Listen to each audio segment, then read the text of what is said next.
Bonjour à tous, je m'appelle Albert Lannes et je suis un des cofondateurs de l'agence Lankin. J'ai pu bosser pour pas mal de types de clients comme Assurance MAF, Sushi Shop, Academia, Courchevel et aussi des personnes comme Gabriel Dubois qui a pu générer plus de 20 millions d'euros grâce aux native ads avec des landing pages et des pages advertoriales. Et dans cette vidéo, je vais vous montrer comment réaliser un advertorial avec l'IA et avoir quelque chose qui convertit. Alors au niveau des différents types d'advertoriels que vous pouvez réaliser, vous avez premièrement le plus répandu, c'est tout ce qui est témoignage client. C'est cet exemple que je vais vous présenter dans cette vidéo.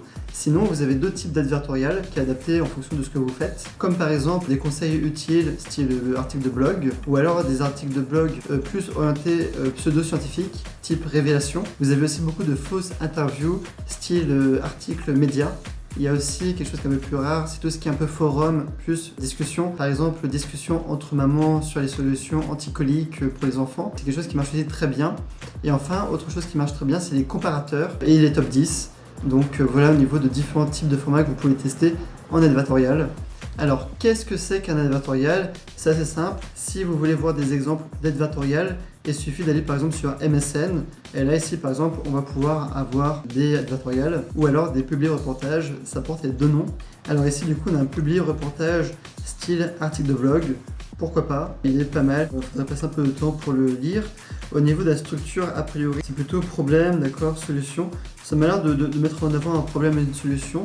La structure est pas mal. Vous pouvez appliquer des structures type AIDA, ce qui fonctionne aussi très bien.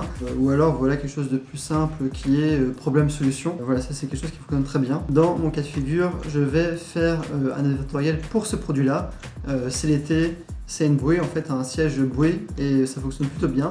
Je vais lancer du coup, voilà, je vais faire un advertorial pour ce produit sous forme de témoignage client. J'ai déjà préparé des photos dans un dossier et je vais vous montrer comment je réalise ça rapidement avec un outil IA qui s'appelle Lovable et qui vous permet du coup de créer un advertorial simplement. Donc première étape, ce que je vais faire, c'est que je vais aller voir un advertorial que j'aime bien, notamment sur MSN. Voilà, ici par exemple, c'est un modèle qui est plutôt sympa. Maintenant, il faut faire attention avec les avis. Il ne faut pas mettre les avis, sinon ça va être refusé par Taboola ou Brain. Ils vont refuser les avis.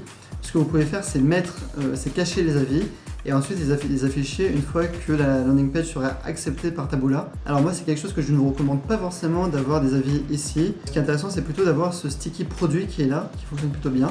Maintenant, ce qu'on va faire, c'est qu'on va prendre une photo de cette page pour l'envoyer sur une IA comme ChatGPT ou Gemini pour qu'il nous décrive un peu la page. Alors ce que je vais faire, c'est que je vais inspecter l'élément et je vais mettre la console plutôt en bas. Et là, normalement, je peux la définir plus en bas, voilà, très bien. Et là, je vais pouvoir mettre normalement en full, je pense. Ok, voilà, très bien. Donc là, j'ai le site qui s'affiche au format ordinateur.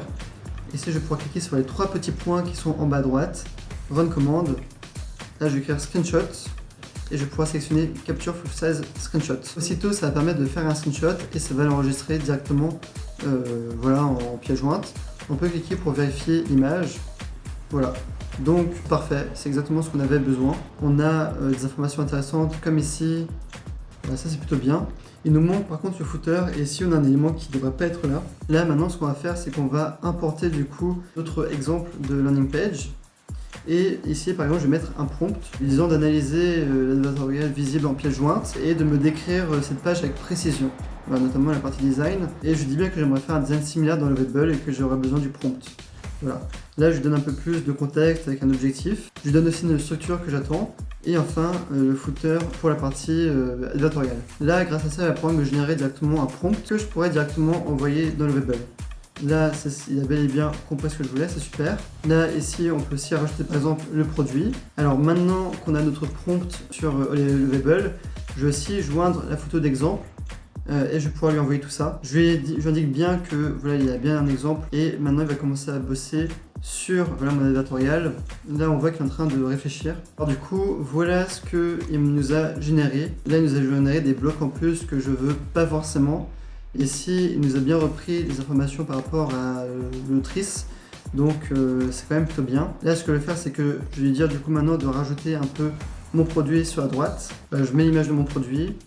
Rajoute dans la div de droite. Ici par exemple je lui dis directement de me rajouter sur la partie droite en sticky, donc ça veut dire qu'il colle, qui va rester fixé à droite des informations sur les produits et j'ai même donné les titres, voilà. Mais ça c'est pas forcément nécessaire. vous pouvez lui dire de rajouter lui-même les titres. Ensuite, je vais lui dire de mettre à jour le contenu. Pour ce faire, il y a plusieurs techniques. Vous pouvez reprendre votre produit, votre landing page, la mettre dans ChatGPT et lui dire de faire un script orienté conversion. Dans mon cas, j'ai déjà le contenu textuel que je vais directement lui envoyer. Ensuite, tu vas me mettre à jour le contenu avec ce texte en article. Et je vais aussi lui donner les informations que j'aimerais avoir directement dans le footer. Alors, par rapport à la landing page, voilà, il vous faut pas d'avis. Ça, c'est des faux avis, c'est pas bon, vous allez vous faire bloquer. Il faut pas d'avant, après non plus. Voilà, ça, c'est encore une chose qu'il faut surtout pas faire. Donc, on va dire à l'IA de retirer toutes ces images pour mettre à jour le contenu. Donc là voilà, j'ai déjà dit de mettre à jour le contenu. En revanche, au niveau du modèle, c'est quand même plutôt bien. Cette session avec ces couleurs, ça rend quand même plutôt bien, ça met en surbrillance du texte. On a aussi différentes choses qui sont pas mal. Là par exemple, ici on a un autre bloc d'une couleur un peu différente. Donc c'est des choses qui sont quand même pas mal. On a aussi la version mobile. La version mobile, j'aime beaucoup, elle est compacte.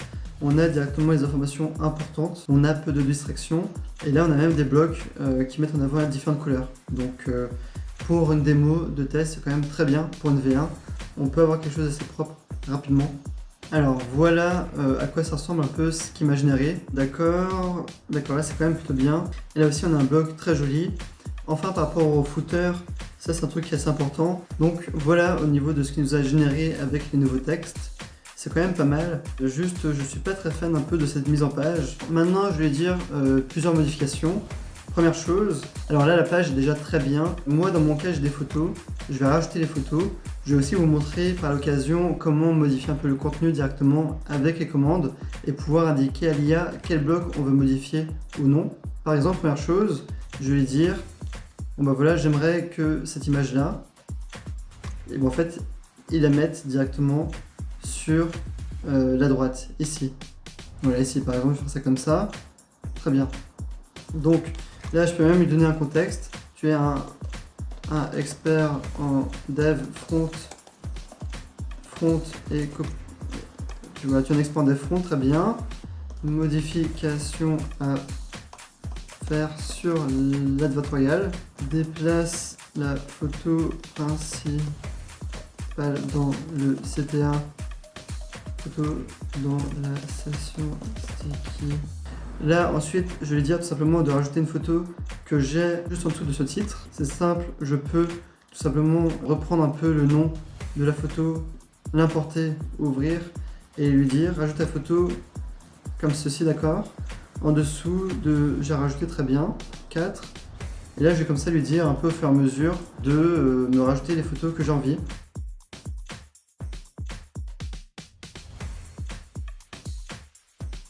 Enfin voilà, je vais dire de recommencer avec une autre photo. Et après je vais dire rajoute-moi les photos restantes. Je lui dis de rajouter des photos le long de l'article parce que j'ai pas mal de photos que j'aimerais intégrer entre chaque paragraphe.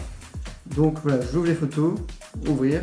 Et enfin je vais lui dire que je veux que cet article soit un peu plus orienté article et qu'il n'y a pas forcément de bloc voilà, ici par exemple. Enfin je vais lui dire que j'aime bien la structure mais j'aimerais que ça fasse un peu plus personnel. Ici par exemple je dis que la page est bien, c'est bien structuré, mais je trouve que ça n'est pas assez témoignage personnel. Simplifie-moi un peu le design du bloc à gauche. C'est important de préciser quel bloc, sinon il risque de modifier aussi la partie à droite, et j'ai pas envie qu'il touche à cette partie-là. Et enfin je peux lui dire par exemple, je peux aussi par exemple lui dire de me mettre des liens cliquables. Autre chose que je lui dis, à chaque fois qu'il y a le mot du produit qui apparaît, de me faire un lien qui redirige vers la page produit en fait, hein, la page offer qui met en avant l'offre. Et enfin, je peux lui dire par exemple, génère-moi les pages ici, génère-moi ces pages-là, génère-moi les 3 pages dans le footer avec les infos d'entreprise.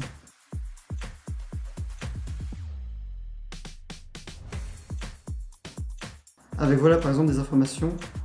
Oui, ici voilà, je vais lui dire de me générer mes pages légales du footer et là elle va pouvoir prendre en compte toutes ces modifications. Donc j'ai eu un problème de caméra, donc j'ai dû la relancer, mais en gros par rapport aux modifications que j'ai fait, donc j'ai envoyé pas mal de modifications à faire en bloc. Il a pris en compte ces modifications. Je vais aussi dit du coup de rajouter des informations sur la page, tout simplement nous contacter, des informations en plus, notamment le formulaire ou quoi. Si on regarde un peu contact, on a maintenant un formulaire qui redirige sur le mail. On a les informations de l'agence Lankin. Lankin, c'est une agence Native Ads où on accompagne les clients pour aller chercher des résultats. Vous pouvez nous contacter directement dans la description de cette vidéo. On a aussi fait pas mal d'autres modifications sur la homepage, un peu plus avancées. Mais voilà, c'est vraiment pour vous montrer à quel point Lovable est redoutable pour faire des actions, des choses assez avancées. Ici par exemple, je lui ai dit de rajouter des blocs ici par rapport aux différents réseaux sociaux. Ça marche plutôt bien, je trouve que bon, il s'intègre plutôt bien dans l'article. C'est plutôt convaincant. Ensuite, j'aimerais que quand le client scrolle plus de la moitié de la page, on ait normalement un sticky bouton qui apparaît. Donc je vais descendre un peu. Et là normalement du coup aux 3/4 de la page, je vais avoir un peu un sticky bouton qui va apparaître. Voilà, bon, le design sur ordinateur n'est pas forcément top, enfin sur le téléphone, mais il est bien là. Après je vais pouvoir lui dire de corriger. Ici par exemple, je peux voir qu'il y a un problème au niveau du responsive. Je peux lui dire, bon bah corrige-moi la version responsive. Là ici on peut voir que ça dépasse clairement. Je vais dire que je veux pas de scroll vers la droite. Voilà, je vais dire de faire des modifications. Et enfin, un autre point assez important que je lui ai dit de faire, c'est tout simplement de me mettre un peu une pop-up. Et autre chose que je lui ai dit de faire, c'est de mettre notamment une pop-up quand je monte la souris vers fermer la page. Vous voyez, ici je redirige la souris vers fermer la page. Et donc effectivement, j'ai bel et bien une pop-up qui apparaît, ce qui permet de garder un peu l'attention des gens un peu plus longtemps sur le site. Donc c'est quelque chose de très très bien. Et là enfin, on a encore le message qui apparaît. Donc pour le coup, on est vraiment pas mal en termes de contenu, de structure. Et voilà, donc ça c'est un bel exemple. Maintenant, pour publier la page, c'est assez simple. Vous pouvez cliquer ici sur Publish. Vous pouvez aussi rajouter votre nom de domaine. C'est assez simple, hein. Vous avez connecter un domaine ici. Vous pouvez même acheter un nom de domaine directement depuis Lovable. Et ensuite, ça va être assez simple le processus. Là, vous allez indiquer votre nom de domaine. Très bien. Là, du coup, j'utilise un sous-domaine. Et là, il va me dire comment faire pour connecter mon sous-domaine avec tout simplement Lovable. C'est assez automatisé. Moi, je passe par Cloudflare, donc ça me permet de simplifier. Sinon, vous aurez le DNS à renseigner manuellement. Auquel cas, vous pouvez tout simplement cliquer sur Update ici, qui permet du coup de publier la dernière version que vous avez faite sur Lovable. Sinon, vous n'aurez pas forcément la dernière version. Et là, du coup, vous pouvez directement voir à quoi ressemble votre landing page. Donc, voilà à quoi ça ressemble. C'est pas mal du tout. Autre modification, on peut avoir une petite marge à droite comme à gauche ici. Là, je trouve que c'est un peu plus proche du bord. Sinon, à part ça, c'est pas mal. Et là même, on a cette pop-up qui apparaît, qui est quand même redoutable. Donc, on est quand même très bien au niveau de la structure. C'est une bonne page éditoriale qui va bien fonctionner. Là, il m'a donc fait une modification par rapport au responsive. Je vais regarder s'il a modifié ça. Et là, on peut voir qu'effectivement, il a corrigé la partie responsive. Il a même retravaillé un peu mon sticky button qui est en bas, ce qui est quand même clairement mieux. Là, j'ai encore un petit problème avec ce bouton qui n'a pas corrigé. Je peux lui dire de le corriger, c'est pas grand chose. Mais globalement, on est sur une belle page, c'était bien réalisé. Voilà, c'est tout pour ce petit tutoriel. Si vous voulez plus de vidéos comme celle-ci, n'hésitez pas à vous abonner et je me ferai un plaisir d'en faire plus. Aussi, si vous avez besoin d'aide sur la partie rédaction et copywriting, n'hésitez pas. Merci, à très vite.